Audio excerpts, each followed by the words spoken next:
सबसे पहले बात करेंगे आज़ादी सहाफत पर एक और हमला। ना नोटिस दिया गया ना ही इत्तला। पैमरा ने बोल न्यूज़ की नशरियात बगैर किसी नोटिस के गैर कानूनी तौर पर बंद कर दी। बोल न्यूज़ के एंकर पर्सन समी इब्राहिम ने बोल की बंदिश को फवाद चौधरी की जाती रंजिश करार दे दिया। वीडियो पैगाम में कहा कि इत्तलात थी कि काबीना इजलास में भी फवाद चौधरी की जानिब से बोल न्यूज़ को टारगेट किया गया। पैमरा के गैर कानूनी इकदाम के खिलाफ आवाम भी फट पड़े। बोल न्यूज़ की नशरियात फौरी तौर पर बहाल करने का मुतालबा कर दिया। सहाफती आजादी पर पैमरा का वार। इदारे ने बोल न्यूज की नशरियात बगैर किसी नोटिस बंद कर दी। बोल न्यूज को गैर कानूनी तौर पर बंद किया गया। बोल न्यूज के एंकर पर्सन और सीनियर तज्जियाकार समी इब्राहिम कहते हैं फवाद चौधरी ने जाती रंजिश पर चैनल बंद कराया। पैमरा ने बोल न्यूज की जो ट्रांसमिशन है उसको सस्पेंड कर दिया बगैर किसी नोटिस के, बगैर किसी इत्तला के।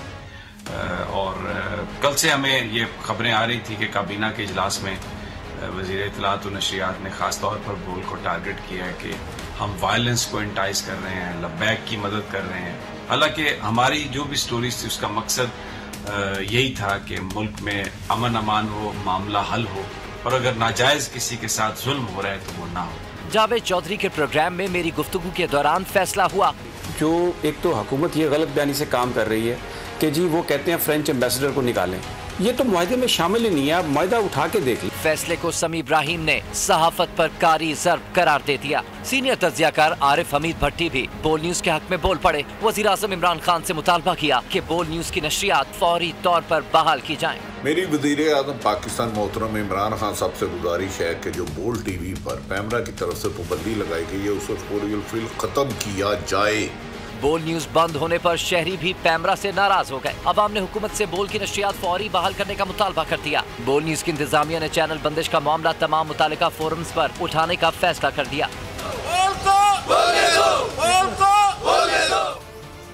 और पाकिस्तान के मकबूल तरीन न्यूज़ चैनल बोल की नशरियात को क्यों बंद किया? सियासी और समाजी शख्सियात ने बंदिश को आमिराना इकदाम करार दे दिया। सहाफती तंजीमों ने बोल की नशरियात फौरी बहाल करने का मुतालबा कर दिया। बोल की बंदिश नामंजूर। सियासी और समाजी शख्सियात ने बोल नशरियात बहाल करने का मुतालबा कर दिया। नेशनल प्रेस क्लब PFUJ समेत सहाफती तंजीमों ने बोल से इजहार यकजहती किया। बोल की बंदिश पर PTI ने एहतजाज का ऐलान कर दिया। रुकन सिंध असेंबली राजा अजहर का कहना था बोल को हक और सच के लिए आवाज उठाने की सजा मिली। बोल न्यूज़ ने हमेशा हक और सच की आवाज़ उठाई है। बोल न्यूज़ ने हमेशा आवाम की तर्जुमानी की है। मैं मुतालबा करता हूँ कि फौरी तौर पर बोल न्यूज़ की नशरियात से पाबंदी हटाई जाए। मुस्लिम लीग नून ने बोल की बंदिश को मुस्तरद कर दिया। अता तारड़ ने बोल की नशरियात बहाल करने का मुतालबा कर दिया। जमात इस्लामी ने बोल की बंदिश को आज़ादी इजहार राय पर हमला और JUI ने साजिश करार दिया। डॉक्टर फारूक सत्तार और मुस्तफ़ा कमाल ने बोल की नशरियात बंद होने पर तशवीश का इजहार किया। चेयरमैन बराबरी पार्टी जवाद अहमद का कहना था कि मीडिया पर कदगन कबूल नहीं। मजलिस वहदतुल मुस्लिमीन ने बोल की नशरियात बंद करने को मीडिया पर कदगन करार दे दिया। एंकर पर्सन जमील फारूकी भी बोल न्यूज़ की गैर एलानिया बंदिश पर बोल उठे। कहा इमरान खान आज़ादी इजहार के दाई हैं, वो मीडिया हाउस की तालाबंदी के हामी नहीं। बोल की नशरियात फौरी बहाली और इमरान खान के विजन को मुतासिर करने वालों को बेनकाब करने का मुतालबा भी कर दिया। जब कोई अपना काम काज करके वापस आए और अचानक से उसे पता चले कि जिस इदारे में वो काम करता है उस चैनल की तो नशरियात ही सस्पेंड कर दी गई हैं और गैर एलानिया तौर पर ना कोई नोटिफिकेशन, ना इंटीमेशन, ना रेगुलेटर की जानिब से कोई ट्वीट। मैं जिस इमरान खान को जानता हूँ, जिस शख्स को मैं जानता हूँ, वो तो आज़ादी इजहार राय का दाई है। वो शख्स तो मीडिया हाउसेस की तालाबंदी का बिल्कुल हामी नहीं था। वो तो मीडिया की जबाबंदी का बिल्कुल हामी नहीं था। तो फिर वो कौन है जो खान साहब के विजन को डिस्टॉर्ट कर रहा है, टेंट पहुंचा रहा है? वह चंद एक तर्जुमानों का टोला जो रेंटेड है, जो बाहर का क्राउड है, वो उन लोगों को भी मुतनफ़िर कर रहा है जो किसी भी वक्त में खान साहब के विजन के साथ खड़े थे, खान साहब के साथ खड़े थे।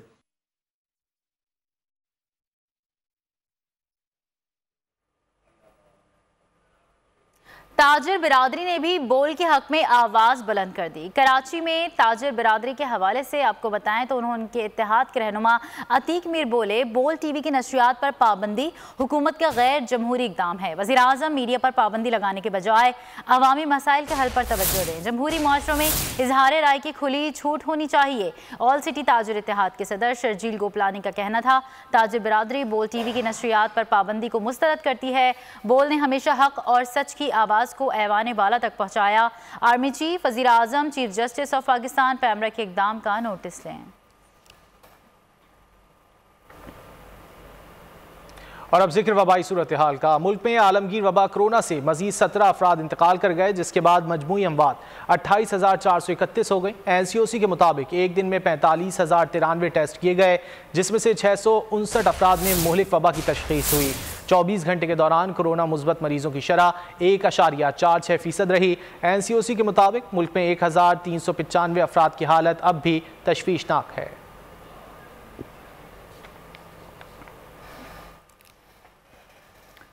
और वफाकी वज़ीर दाखिला शेख रशीद कहते हैं, बस बहुत हो गया, हुकूमत यरगमाल नहीं बनेगी, रियासत के रिट को हर सूरत कायम किया जाएगा। मुतालबात तस्लीम कर लिए थे लेकिन मुजाहिरीन ने दोनों रूट नहीं खोले। फरूख हबीब बोले, पासदारी होती तो मुआहदा होता, एक फरीक जाने लेना शुरू कर दे तो फिर मुआहदा नहीं रह जाता। आगे बढ़ते हैं। फवाद चौधरी का कलअदम तंजीम के एहतजाज पर ट्वीट। वफाकी वज़ीर इत्तलात ने लिखा कि जब तक मुजाहिरीन सड़कें खाली नहीं करते, पुलिस एहलकारों के कातिलों को इदारों के हवाले नहीं करते, कोई मुज़ाकरात नहीं हो सकते। मुहिब्बे वतन अपने घरों को लौट जाएं, रियासत के खिलाफ दहशत गर्दी का हिस्सा ना बने।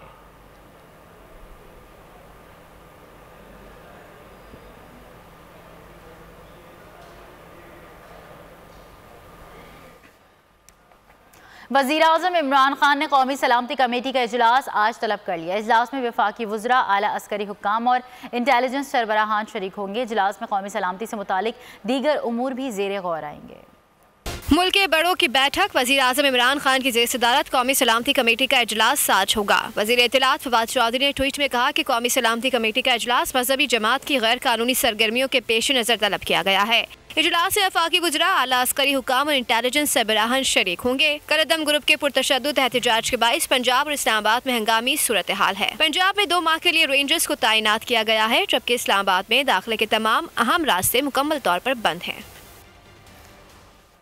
और वफाकी वज़ीर दाखिला शेख रशीद ने फैसल वावडा के बयान की तरदीद कर दी। एक इंटरव्यू में उनका कहना था कि उन्होंने TLP के साथ मुआहदे पर दस्तखत वज़ीर आज़म की मर्जी और डिस्कस करने के बाद किए। फैसल वावडा को मशवरा दूंगा कि गलत बयानी ना करें, मैंने मुआहदा किया और इमरान खान की मर्जी से किया और उस पर कायम हूँ। एक तो वो agreement wrong agreement sign, PM was not informed, PM का कंसेंट इसमें नहीं था। मैं पहले वाले की तो बात करूं, दूसरे वाले का मुझे पता। उसके बाद वही एग्रीमेंट के तहत वही प्रेशर, वही शोर शराबा, वही प्यार मोहब्बत की बातों के बाद मुझे भी कहा गया कि वो एग्रीमेंट साइन कर दो। मैंने कहा नहीं करता ये साइन। एक वफाकी वजीर फैसल वाउडा आके बता रहे हैं कि वजीर आजम को इस बात का बताया ही नहीं गया था, उन्हें पता ही नहीं था। अब ये तो वजीर आजम के ऊपर चार्जशीट है कि उनके वफाकी वज़रा बगैर उनको बताया कर देते हैं। आप भी उस वक्त काबीना का हिस्सा थे, वजीर रेलवे थे, वजीर आजम को पता ही नहीं था। वाडा अभी को मैंने बात की है, उसे कहा कि आपने गलत किया है, नहीं करना चाहिए। मैं कह ही सकता हूँ जो हमने दस्तखत किए हैं वो प्राइम मिनिस्टर साहब की मंजूरी से किए हैं। देखें, nobody can beat the experience. मैंने अपने तजुर्बे की बुनियाद पर वहां दस्तखत नहीं किए, उनसे टाइम लिया, प्राइम मिनिस्टर से मंजूरी ली। सारी मेरी पार्टी मुझे कहती है कि मैं बिल्कुल ही लेटा हुआ वजीर दाखिला हूं। हाँ जनाब, मैं मुफाहमत परस्त हूं, मैं नहीं चाहता कि बात आगे बढ़ जाए, और अगर बात आगे बढ़ी तो याद रखना जो सड़कों पर है इन्हीं का नुकसान होगा। मेरा ये भी फर्ज है कि मैं मामलात पर मट्टी डालूं, मामलात पे पेट्रोल ना डालूं। सब्सक्राइब करें और बेल दबाएं ताकि कोई खबर रह न जाए।